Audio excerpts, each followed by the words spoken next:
Podcast. How you doing? I'm your host, Michael Butterfield. Day to Day Podcast is a podcast regarding your daily depression. I'm excited today. I got someone that I'm interviewing for the first time that I do not know, by the way. Yeah, first time. This is a friend of a friend of mine. His name is Wendell. He's a motivational speaker. And let me give you some background on Wendell. He is one of the most highly ranked amateur motivational speakers in the nation, correct? That's correct. You're 100% correct. All right. So Wendell, obviously you know this is a podcast about depression. Yes. So let's get into it. So bottom line question, when did your depression first start?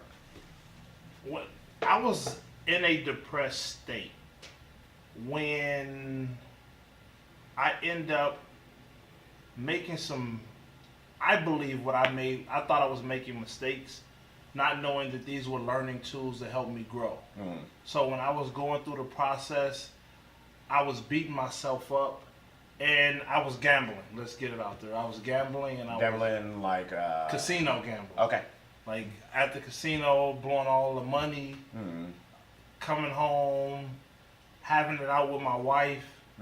And with that, I was so in a depressed state because I didn't believe that I had what it take to take care of my family. How old were you at this time? I was maybe 26. 26. So I would assume, how old are you now? I'm 34 now. Okay, and what else do you do? By the way, just to introduce yourself. Do you have any kids? Do you have any? Yes, I have a wife. I have 2 kids, one 10 and a newborn. He's 7 months, about to be 7 months now. I'm a motivational speaker. What led me to become a motivational speaker is some of the things that I faced in my life, not having a father in my life, mother addicted to gambling. On top of that, I was dyslexic. So being dyslexic in high school, I struggled to read. So I also ran through a period of depression in high school where I didn't feel like I had what it took. And overcoming a lot of the obstacles that I faced in my life helped me to understand that I have what it takes to make it. And now I go back into high schools, colleges, helping students to understand that they have what it takes to make it. So at 26 is not your first time you've been depressed? No, 26 was not the first time I was depressed. So let's get back to the originality of being depressed. Yeah. So when did you really understand the age where you were like, maybe you didn't know at that particular point in time? Yeah, that's 100% correct. So when did you know as a kid or maybe as a teenager, what age were you you felt like you were depressed? What happened is because I heard what I was going through so often in my community. I grew up in South Central Los Angeles. I heard it so often that I didn't think it was depression. I just thought it was a way of life. Got it. And it wasn't until I got older and I ended up getting out of the depressed state that I realized I was depressed when I was younger. But it took, I want to say maybe about 3 or 4 years ago, that I realized that I was depressed back then. But what age though? When I go back, I want to say high school. High school. I want to say it was 15? maybe about 14, 15. 14. Yeah. And why do you, because of the... because being dyslexic. It's hard. Being dyslexic is definitely tough, especially not having parents and no one near to actually help you or guide you through some of the difficulties that comes with being dyslexic. So I struggled a lot. And at the time, people would make fun of me. They were just being, I realized that that's part of being a kid, a youth. They make fun of you, you struggle to read, or you have some difficulty in your life, clothes are not up to par. These things end up, for kids, gives them a platform to attack you. Yeah. And at that time, because I didn't have what I believed that I needed as a kid, financially, mentally, physically, emotionally, and then on top of that, I couldn't read, it just put a whole lot of weight on me, and it just made me feel like I didn't have what it takes. Reading, it was a difficulty for you? It was a big difficulty because being dyslexic, the way you see something, it usually don't come out the same way you see it. Got it. So if I'm reading a book, I could read, but if I got the reading out loud, it will come out a lot different sometimes than what I'm reading. Got it. So if I read in my mind, I could roll through it and stroll through it. Yeah. But coming out loud, a lot of times it can be a little difficult. Yeah, I understand that. Yeah, so at that time, it was difficult having friends, people you didn't know, talk about you being special or you having some illness, and you don't understand it. At that You're time, just being a kid. That's exactly. Yeah. So at times, I wanted to hide. I wanted to go into the most lowest place that I can go. I would sit there frustrated and mad and upset and keep asking myself, what's wrong with me? Why am I going through this? And that's 100% that was the case. What's wrong with me? And by thinking and asking myself what's wrong with me, it just made me feel bad. And I would compare myself to other people like, how is he able to do that and not me? And I think comparison is the biggest way to drive yourself into a depressed state. Of course, you can't. First of all, if you compare yourself to the letter A to the letter B, the letter A is different than the letter B. Of course. Right? And then the letter B, there's two different shapes, two different ways of life, two different thinking. Yeah. So like it sucks but we still do it on a day-to-day basis. We do. You know what I mean? We do. And so I understand it completely what you're saying, but it's unfortunate that the hierarchy is that the what hierarchy. But my point being, there's no one saying, don't compare yourself to letter A to letter B. Of course. You know what I mean? Like, you're right. But unfortunately, we still do. And even my parents. I've seen my parents. Yeah. You know what I mean? Your aunt, your uncles, anybody in life, they compare themselves to letter A. To the letter B. And that's 100% true. And because we learn to compare ourselves so young, what that person got on to what I got on, what that person has to what I have. And by doing this, and we're trying to keep up, this person got good grades, you're struggling. What's wrong with you? What's good about them? Exactly. And we start to ask ourselves these questions. We start to play back and forth. And when we start to think to ourselves that we don't have what other people have, it's easy to get depressed. But what I've come to realize is there's beauty in not having what other people have. Oh. There's power in not having what other people have. Why is that? What do you feel like? And the reason I feel that is because we all have a different, unique purpose.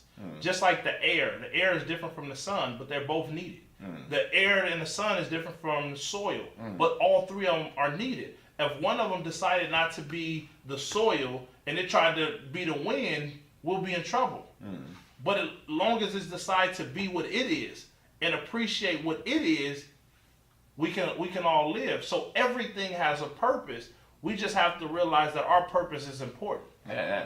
Which is the biggest key in the world. Yes. That is the biggest key in the world. And a lot of people unfortunately don't understand that, and I get it. And I didn't understand it for a long time. I'm 40. Yeah. It took me 40 years to say, fuck this shit. Right? Yeah, and you're right. And in a sense, you're right. Where I'm like, and I have a 7-year-old son. Yeah. And I say, hey man, I used to want you to be a hooper. Yeah. Basketball player. Yeah. Because that's what I love. Yeah. But I said, man, if you want to be some kind of injured, I don't give a fuck what you want to be. Of course.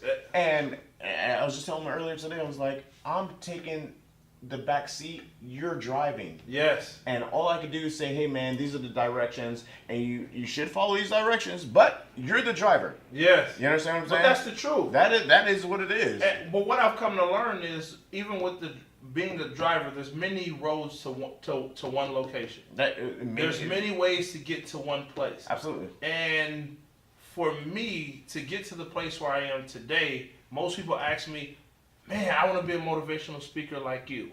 How do I get there? I tell them, go through your journey. Yeah. Like you said, because I can't tell you how to get to where I am. But what I can tell you is how to get you to where you want to be. That's it. Because what I was willing to sacrifice, what I was willing to go through, what I was willing to endure, you may not be willing to endure that. And it's vice versa. Yeah. So what I realize is when I see somebody who has something that I don't, it's okay. They can have that. That's beautiful. Because I'm okay with what I have. But it took me a long time. And even so, every so often you'll catch yourself like trying to compare yourself to others. It start early when when you when you get crayons, the first thing they do is give you a picture, and they tell you to try to draw on the line. Instead of giving you something and giving you a blank piece of paper and tell you to just be creative, you figure it out. But what happens is, because we're trying to always draw on the lines, I get that concept. We're trying to be like everybody else. Yeah. Everybody's trying to draw on the line. And it's the people who make it in life and the people who really accept who they are learn to draw outside of the lines and try to draw their own picture. I get that. For a fact, I get that. All right, so when was the first time you felt that you were actually depressed? The first time I knew I was depressed, I was 25, 26, 27, somewhere within that age range. That's when the first time I knew I was depressed. Actually, let me take that back. When was your worst depression state? My worst depression state. This is my worst depression state at this point in time, because I had a family. Prior to your current situation? No, my family now. Okay. I had a family, and I wasn't providing the way I thought I should provide. As a man. What I perceive manhood to be. So this is what sparked I seen my mother gamble, and I was like, maybe I can beat the system. And I started going in there, and I would lose more money. And within this, every time I would go in there, I would leave out more depressed than I went in. Do you feel, and this is an honest question, like I said, I barely know you from anything, but was your mom a reason why you use gambling as a fucking handicap? What happened is, I don't know if that was the reason I used it as a handicap, or if that was the reason I did it, but that was a few of the reasons I was exposed to it. Got it. And being exposed to it, I thought I was smarter than my mother. Yeah. So I was like, she losing at the casino because she don't know how to gamble. Got it. I can beat the system. And I went in there and I realized, even the times when I won, I didn't feel good enough when I won, because my losses felt so much worse. Because when I lost everything. And now I gotta go home and look my wife in the face after I've lost everything. So look my kids in the face after I've lost everything, and try to make it like it's okay. Like, oh, everything's gonna be all right. So in that moment, it was times where I was like, I wanted to give up. I really wanted to just like, Wendell, this is not going. You might as well just go on and give up and run yourself off a bridge. As a motivational speaker, so yes. you know, I'm sure there's the voice in the back of your head, just like anybody else, right? You can, or you can, you can, right? So, how do you overcome depression? The way that you overcome depression, or the way I've overcome depression. The way you have. Because there's many ways to overcome anything. Absolutely. But the way that I overcame depression was I stopped comparing myself. This is where I believe I've stopped comparing myself. Because I seen people who were my age that were doing, I believe, or I thought in my head that they were doing more for their family than I was doing for mine. And it wasn't, so I was like, Wendell, you got it. You don't have to worry about what everybody else So you're talking to yourself. Of course. Of course, like you said, that I believe you have to find ways to encourage yourself. Because if you don't find your way to encourage yourself, you will eventually be in an even deeper or a more depressed state, because I'm around me more than anybody. Exactly. So if I don't learn to change the conversations or learn to change the thinking pattern, it only gets worse. And that's exactly where I was. It was getting worse until I would find different ways to encourage myself. I would listen to different motivational speakers. I started reading different positive books. I'm sure you fuck with Eric Thomas. I do. Eric Thomas, Les Brown, Zig Ziglar, Tony Robbins. There's so many of speakers that I started to follow that impact me in such a way. I have a mentor now. Her name is Shanae Allen Johnson. She's awesome. She's done some amazing things for me as far as helping me to build the confidence within myself as a speaker. My wife has been so supportive and helping me make the transition and do the things that I need to do to stay intact. So I believe it's important to get the right books, get the right people around you. People are important. People, I believe, is more important than anything. Just like us as humans, what happens with us as humans is we learn everything from the people around us. Yeah, absolutely. So what happens is I end up realizing that the term birds of a feather flock together It's true. is 100% true. Accurate. Because as a child, because now I've done a lot of reading when it comes to how the mind works. And how the mind works is based on the people you're around. So if you're around people who speak English, it'll be easier for you to speak English. Yeah. But if you're around people who don't speak English and they say they speak Spanish, there's a great chance you're going to speak Spanish. And if you don't speak Chinese, it's not because you're dumb. Mandarin, by the way. Mandarin, like you said in Mandarin, if you don't speak Mandarin, it's not because you're dumb. No, I get it. You don't speak it because it's not around you. So what happens is that shows me that the people around you affect you because if you learn the way you talk, the way you pronunciate words, the way things work is based on the people around you. So if the people around you are in a depressed state, it's a great chance that you don't pick it up. Yeah, you're not gonna move forward. You're gonna stay at wherever you're at. Of course. You know what I mean? And you need all the business minds, man. They definitely all the books I've read. Yep. They tell you surround yourself with people who are gonna help you out and motivate you. Man. Yes. You know what I mean? Yes. If you don't have that, you have nothing. One thing, Les Brown, motivational speaker, he would say, surround yourself with OQP, only quality people. Because what happens is the quality of your life is based on the people you surround yourself with. But what do you say to the people that don't have those people? Like, so for example, a teenage boy or teenage girl is around some negative parents. Of course. What do they do? If you're around negative parents, you try to find a positive friend, a positive teacher, a positive someone who you can attach yourself to, What a about positive animal? coach, a positive animal, anything that could uplift you out of that state. Because that state is a very tough and dark place, and a lot of times that place makes you feel isolated, like it's only me here, that I can't do this. Not knowing that there's other people who are going through that same thing that you're going through, and they're trying to find a way to overcome it too. So I believe getting around people who are trying to overcome it.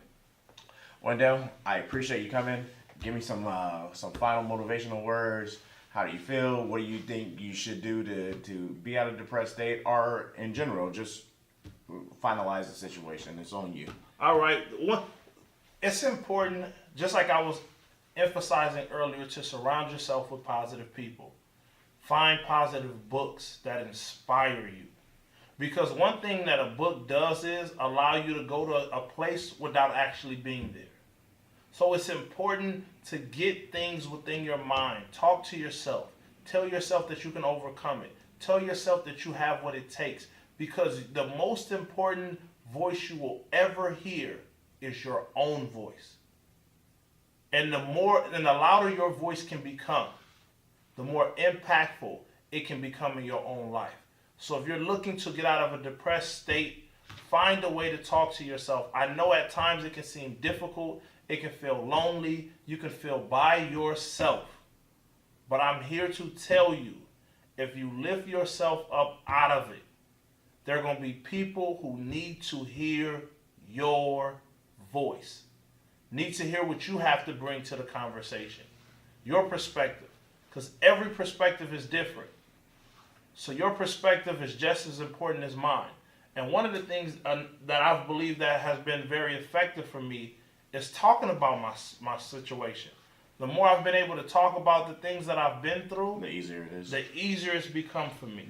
I always open my mouth. That's exactly. Because now it allows me to process exactly my feelings, my emotions, what I'm going through. And the better you can speak to it or you can speak out about it, the more it walks you through the journey to get to exactly where you want to be. I told you prior, I stopped giving a fuck.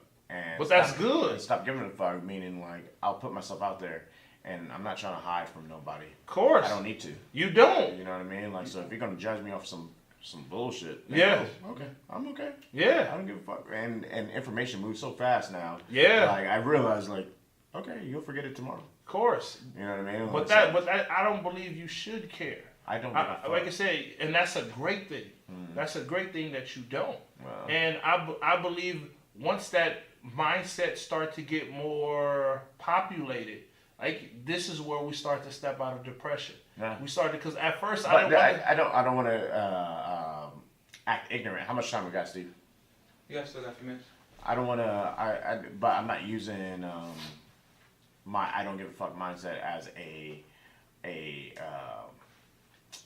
to be an asshole. Of course. I use it as like I don't care what people think about me. You use it as a tool to get you to where you want to be, to Yeah. help build yourself up. I question people. I ask people. Of course. I said, "Hey man, how are you today? Yes. What about this? What about this?" Where people don't even. I ask questions that typically, especially males, don't want to conversate about. Of course. And I'm like, Of course. but what about this? How are you about this? Yes. And I don't give a fuck. Yes. You know what I mean? But that's I'm good. So like I'm built a little different. Yeah. You know, and that's okay. You Yep. know. But everybody's built different. Huh. And that's okay. You're Right, right. nothing. It's 100% okay. And once we become okay with being an outcast or being different, Which is my favorite group of all time, by the way. exactly. And once you become okay with that, the world opens up for you. Got it. Wendell, I appreciate you coming, man. Oh, same here. This was I appreciate definitely it. awesome. I really appreciate you giving me the opportunity to come in here and share with your audience. I believe that what you're doing here will continue to impact people's lives and help them to get out of the depressed state and stop giving a fuck. That's good. Because it's important. Subtle art of not giving a fuck. Yeah. All right, man. My name is Michael Butterfield. Thank you for tuning in to Day to Day Podcast, and we are out. By the way, tune in to Wendell Jones. Wendell Jones, you can find me on Instagram at I am Wendell Jones, IAMWENDELL Jones, JONES. Facebook, Wendell Jones. Twitter, Wendell Jones. And on YouTube, same thing, I am Wendell Jones. So YouTube, Instagram, Twitter, I am Wendell Jones. And on Facebook, Wendell Jones. Once again, my name is Michael Butterfield. Thank you for tuning in to Day to Day Podcast, and we are out. Peace. This is awesome. Thanks. Simple. Yeah. I told you it's simple. Man. Yeah, yeah.